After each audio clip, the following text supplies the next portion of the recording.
लुटेरी बीवी। नीता का परिवार उसकी शादी कराना चाहता है, पर नीता को अपने बॉयफ्रेंड से ही शादी करनी होती है, जिसके लिए परिवार तैयार नहीं होता। इन्हीं सब उलझनों के बीच नीता के पापा उसकी मर्जी के खिलाफ राघव और नीता की शादी करा देते हैं। शादी ਤਾਂ ਤੁਸੀਂ ਮੇਰੀ ਕਰਾ ਦਿੱਤਾ, ਹੁਣ मैं भी देख दिया ए परिवार खुश किवें रहंदा है। अपने गुस्से के चलते नीता शादी के अगले ही दिन से परिवार में सबको उल्टे जवाब देना, किसी की कोई बात ना सुनना और अपने मन मुताबिक रहना शुरू कर देती है, जिससे घर में सबको दिक्कत होती है, लेकिन नीता को कोई कुछ नहीं बोलता। एक दिन सास नीता के पास आती है। बहू की गल, तुसी किवें नाल या किसी गल से नाराज हो?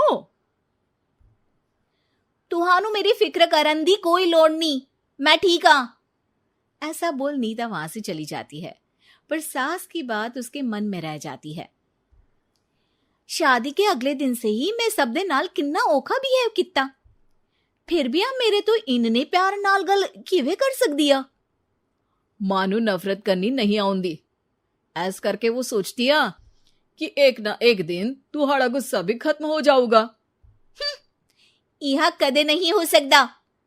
इससे पहले राघव कुछ बोलता, नीता का मोबाइल बजने लगता है, जिस पर राघव वहां से चला जाता है और नीता फोन पर बात करने लगती है।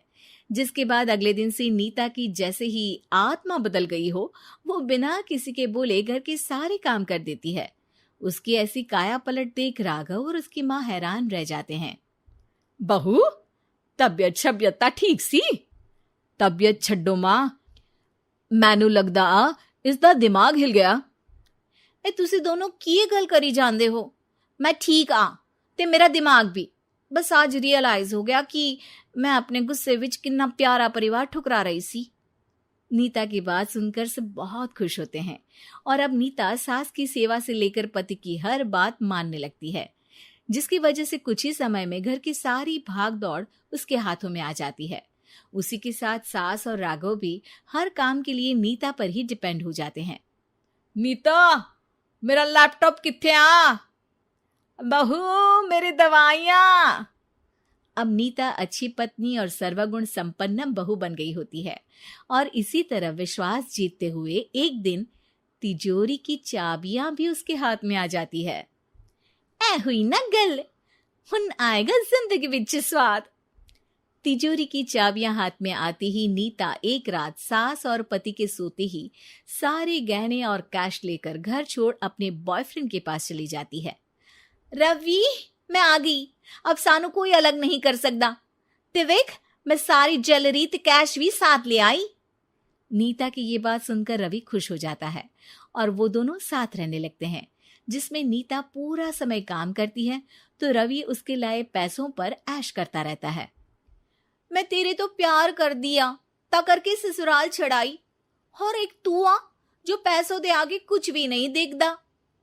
ओ महारानी अपने काम तो काम रख, मेरे ते जुबान लड़ान दी जरूरत नहीं, वरना इस घर तो बाहर कर देना है। ऐ मेरा घरा तेरा ससुराल नहीं, जीवे मन किया रहली इथे रहन लाई, हाथ चला जुबान नहीं। रवि की बातें सुन नीता के सिर पर जैसे आसमान ही टूट जाता है। एक तेरे करके मैंने अपने मां पियो नाल उस भले चंगे ससुराल नु भी धोखा दिता ते तू छड्ड परे, मेरी ही गलती आ जे आखा उत्थे तेरे प्यार दा पर्दा डाल उस दिन फोन ते तेरी गल्ला विच आ गई। जे नहीं आउंदी ता आज खुशी नाल उथे ही बैठी होनी सी। ए भाषण उन्ना दियो जिससे इसका फर्क पड़े, मेरे कॉल नौटंकी नहीं। रवि वहां से चला जाता है और नीता रोती पछताती वहीं बैठ जाती है। हाय रब्बा, ए मैं की कर दिता, उस घर विच भी वापस नहीं जा सकती। एक ता घर छोड़ा नाल चोरी भी की, कोई मेहणु माफ नहीं करूंगा। घर कैसे वापस जाए इसी डर से नीता रवि का घर छोड़ नहीं सकती। इसी तरह दिन बीतते हैं और उन्हीं के साथ हालात बद से बदतर होते जाते हैं।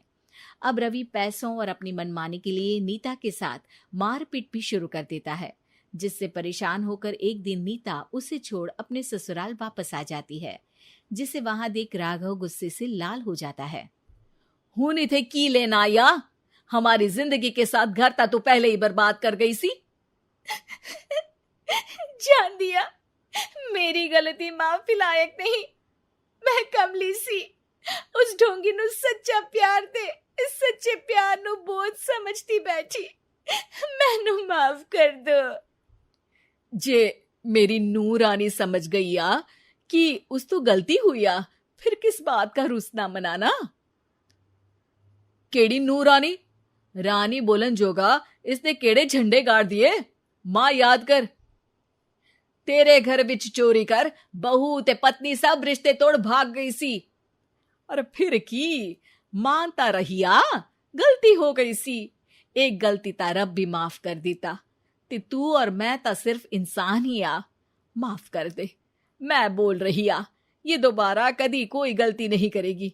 इसदा नहीं ता मेरा ही भरोसा कर ले। ठीक आ, जिवे तुहानू ठीक लगे, पर इसे बोल दे मेरे कोलो कोई उम्मीद ना रखे। तुसी जीवे कहोगे। अब सास हर रोज राघव को मनाने की कोई ना कोई नई तिकड़म बताकर नीता को उसके पास भेजती रहती है, जिससे कुछ समय बाद नीता का पछतावा और कोशिशें देखकर राघव भी उसे माफ कर देता है।